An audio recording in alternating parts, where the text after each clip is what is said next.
married, I genuinely felt like my heart would burst with joy. Reina, he proposed, she squealed over the phone, her voice vibrating with happiness. And despite everything, our differences, our disagreements over the years, I meant it when I said, I'm so happy for you, Eva. Truly. I remember looking over at my daughter, Lily, who was sitting at the kitchen island, dunking a cookie into her tea while doing homework.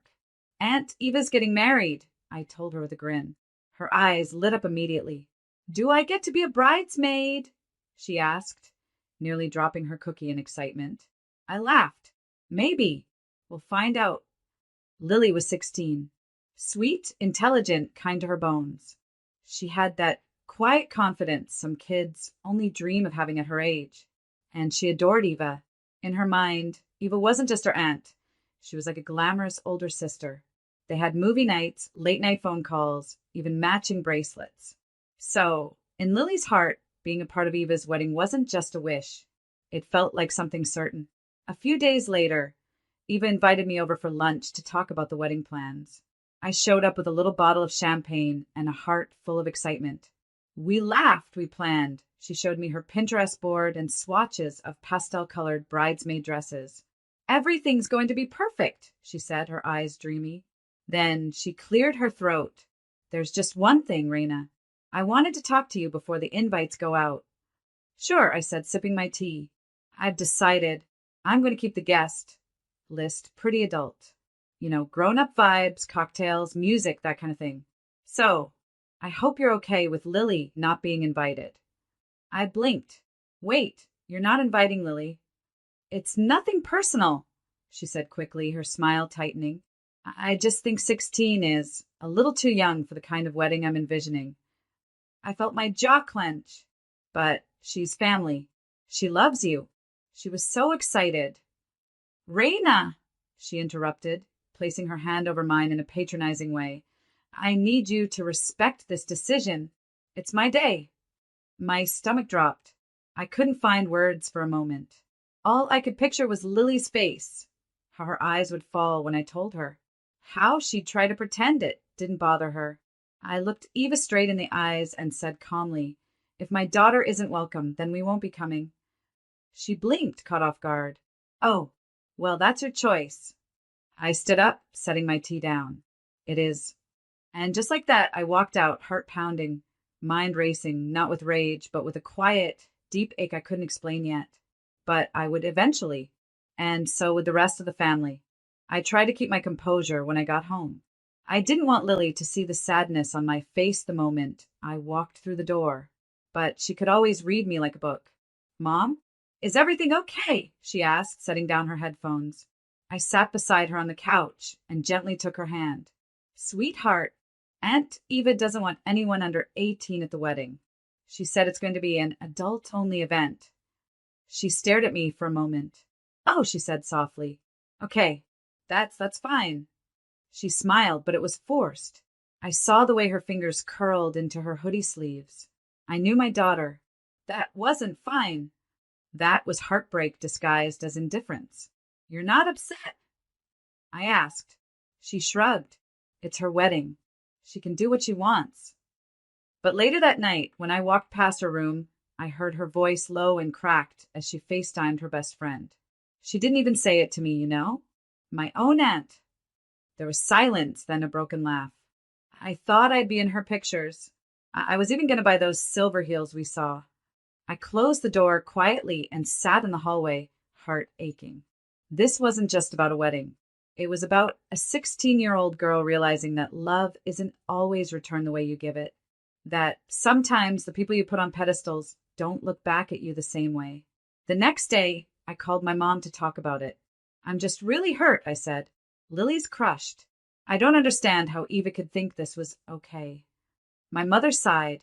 Reina, it's her big day. Don't make a scene over this. I'm not making a scene, I said, trying to keep my voice steady. I just think. She's trying to have a sophisticated, grown-up wedding, she interrupted. You should support her, not make her feel guilty. Support her?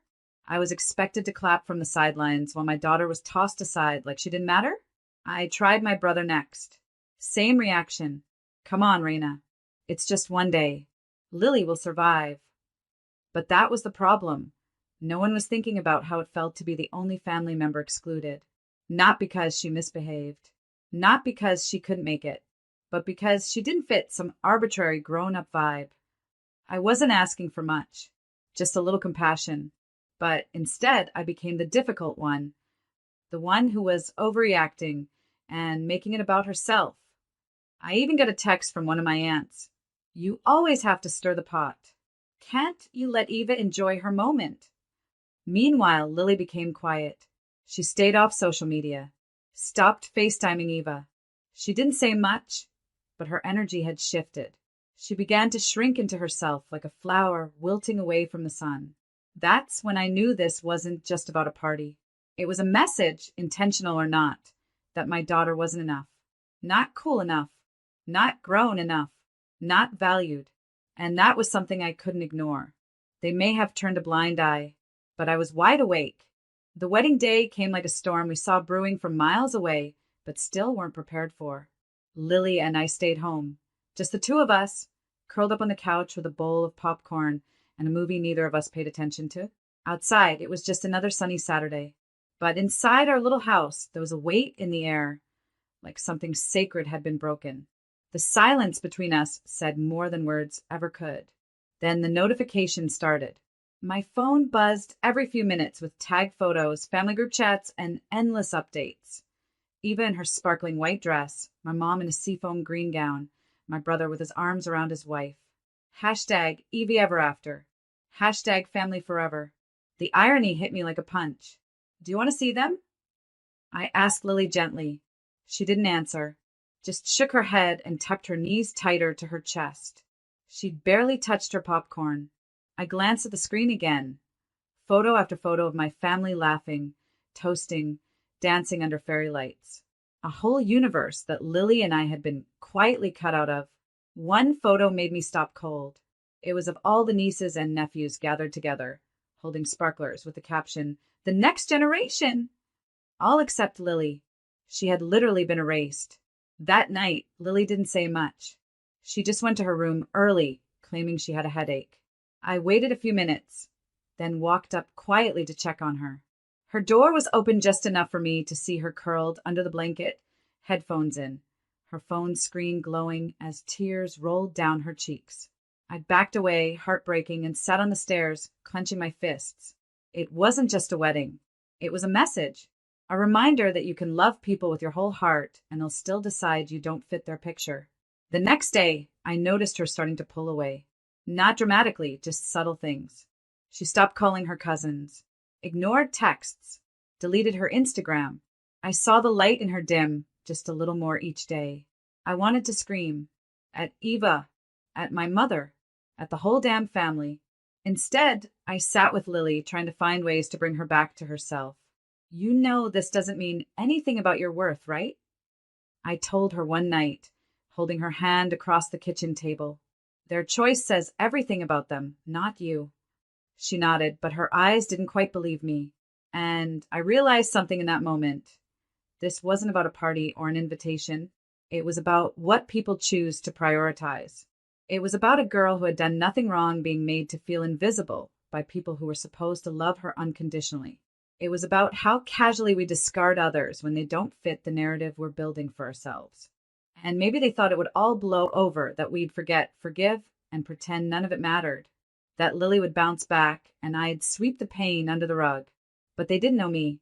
And they definitely didn't know my daughter. Because while they were busy staging perfect shifting, quietly, firmly, I wasn't planning a fight. I was planning something better. I didn't send a dramatic text or post some cryptic quote online. I didn't confront Eva or demand an apology. I simply stepped back. It started with brunch, a weekly tradition with my mom and aunts, filled with passive-aggressive compliments and forced laughter. I canceled. No excuse, just won't make it today. Then another Sunday came and went, and another. Eventually, the text slowed, then stopped.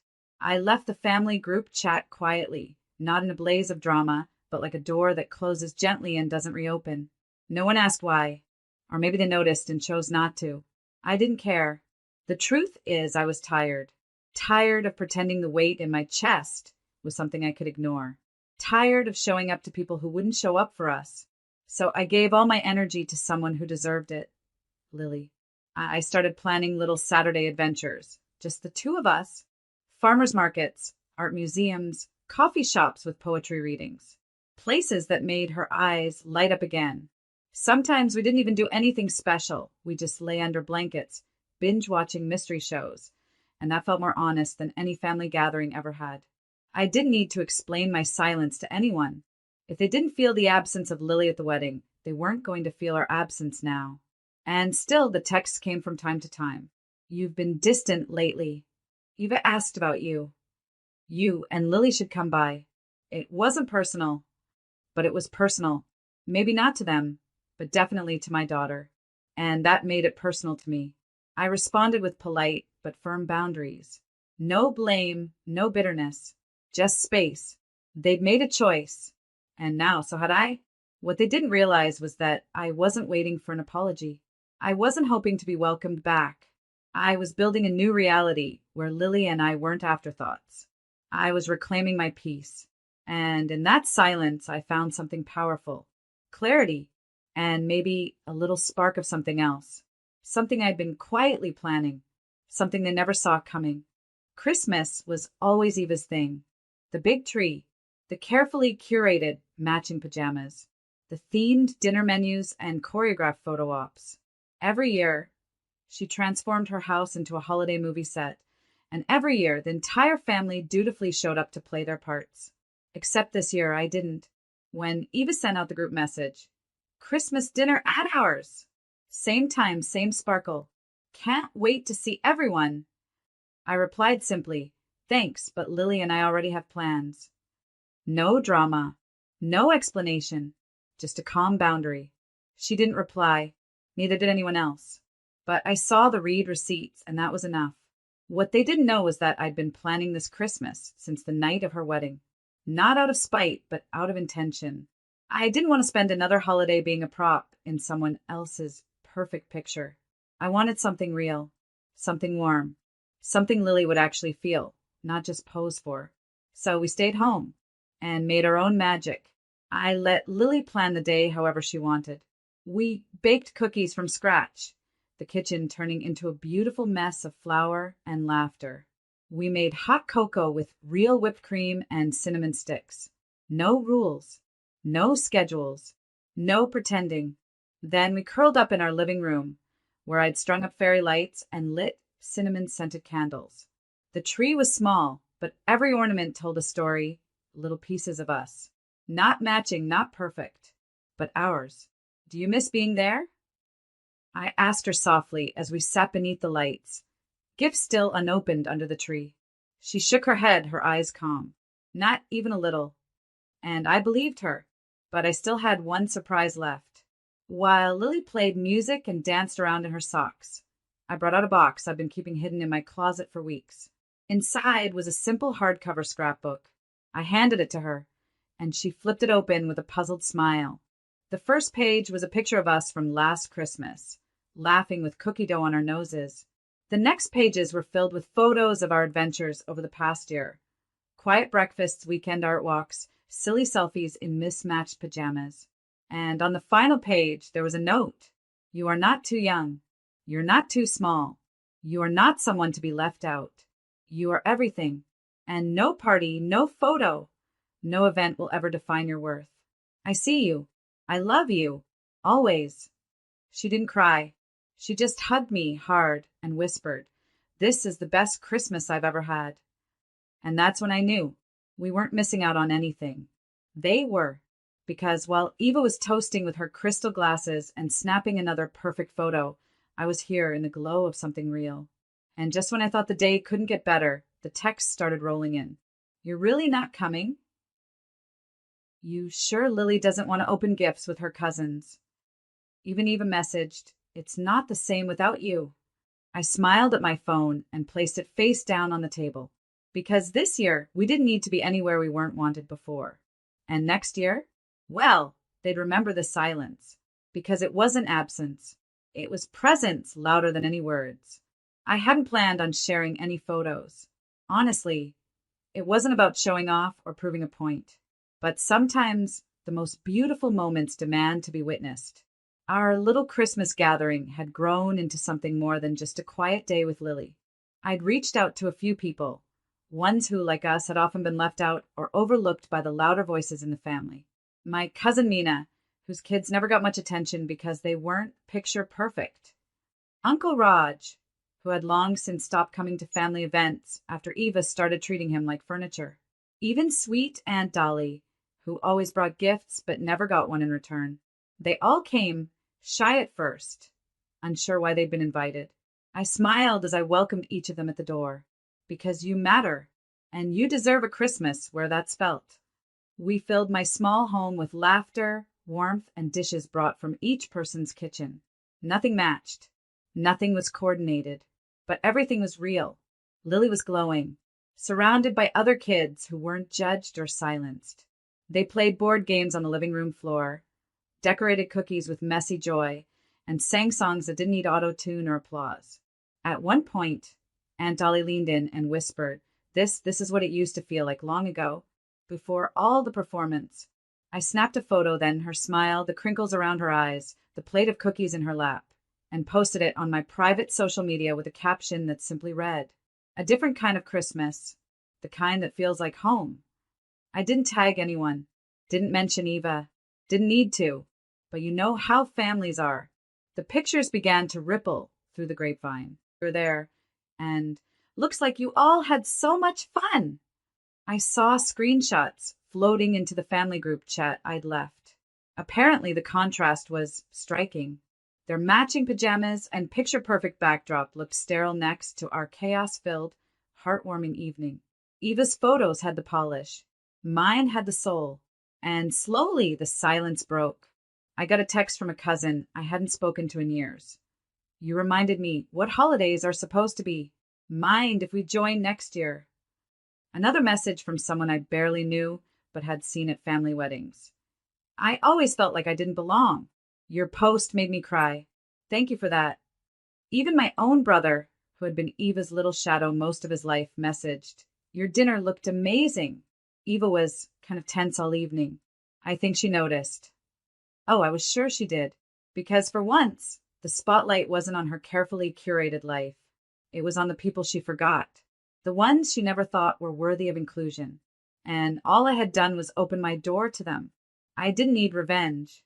I didn't need to shout or shame or confront. I just needed to create space for the people who had been quietly aching and let the photos speak for themselves. It didn't take long for the storm to hit. 2 days after Christmas, Eva called me. Not texted, called. I stared at the screen as it rang, her name glowing like a warning sign. And against my better judgment, I picked up. Her voice was sharp, coated in sugar, but laced with fury. So, what exactly was that little Christmas stunt about? I stayed calm. It wasn't a stunt. It was Christmas, with people who've been left out one too many times. You're dividing the family, Reina, she hissed. Do you know how many people were talking about you? Sharing your photos like you're some kind of saint. I didn't divide the family, Eva, I replied. I just stopped pretending it wasn't already broken. That's when she lost it. You're bitter because Lily didn't get invited to the wedding. That's what this is really about. You're twisting everything and making me look like a villain. I didn't yell. I didn't defend. I don't need to make you look like anything, Eva. People see what they see. Maybe it's time you asked why. She hung up, but the silence didn't follow, because once that phone call ended, the real unraveling began. Apparently, Eva hadn't realized how many people in the family had been simmering with unspoken resentment. My dinner had been the spark, but the fire had been smoldering for years. Group chats exploded. My cousin Neha finally said it out loud. Remember when Eva made fun of my son's stutter during that reunion? And everyone laughed? He cried the whole way home. Aunt Dolly added, I haven't had a Christmas gift with my name on it in 15 years. Even my brother, the golden boy of the family, confessed she uninvited my wife from the baby shower because her style didn't fit the vibe. I never said anything, but it always hurt. More messages poured in. People remembering times they'd been overlooked, excluded, made to feel small, all for not fitting Eva's image of perfection. And suddenly, the family's golden girl wasn't so golden anymore. Eva tried to salvage it, of course. She posted a long, syrupy caption on Instagram with a slideshow of her Christmas dinner. Family is everything. Grateful for another perfect holiday surrounded by love. But the comments told a different story. I guess not all the family was there, huh? Real love doesn't exclude. Wish I'd been at Raina's house instead. Her mask was cracking, and for once, no amount of forced smiles or pastel filters could hold it together. She tried messaging relatives privately, spinning her version of events. But too many people had seen the truth now. And once people feel seen, they don't go back to being invisible. One by one, the facade collapsed. My parents, who had always blindly backed Eva, called me that evening.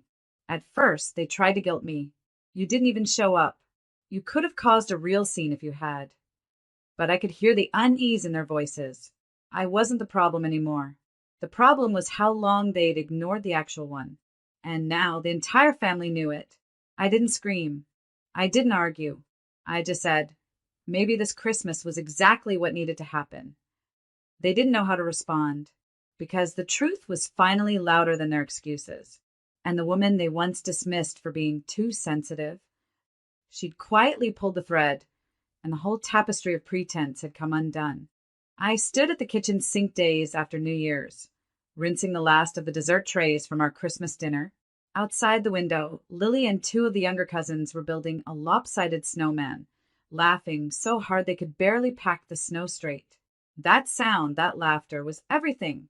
No filter, no spotlight, no performance, just joy. I didn't throw a fit when Eva banned my daughter from her wedding. I didn't start a war or beg to be included. I didn't try to argue with people who'd already decided who mattered and who didn't. I just chose a different path. I protected Lily, even when the world told me I was overreacting. I gave her space to hurt, and then I gave her space to heal. I reminded her that her worth isn't determined by an invitation or a seat at someone else's table. Instead, we built our own table. And when I quietly opened that door to the overlooked and the forgotten, when I welcomed them with no expectations, no obligations, I felt something I hadn't in years. Peace. This wasn't about revenge. It never really was. It was about clarity. Because when people show you who they are, when they make it clear you're only valuable if you fit their mold, you don't have to fight them. You just stop playing along. Let them keep their cold elegance and curated perfection. Let them sit in rooms where only certain people are allowed in. I'll take messy joy over manufactured beauty any day. And as for Eva, I didn't need an apology from her. The truth had found its way out, louder than I ever could have shouted it. And honestly, the silence that followed said more than any apology ever could. That Christmas didn't just change the family. It changed me. I'm no longer the woman who waits for others to include me. I'm the woman who makes her own circle and fills it with light. As I dried my hands and looked back out at Lily, she caught me watching and waved, her cheeks pink with cold, eyes full of life again. That wave, that smile, that was my closure. That was my quiet victory.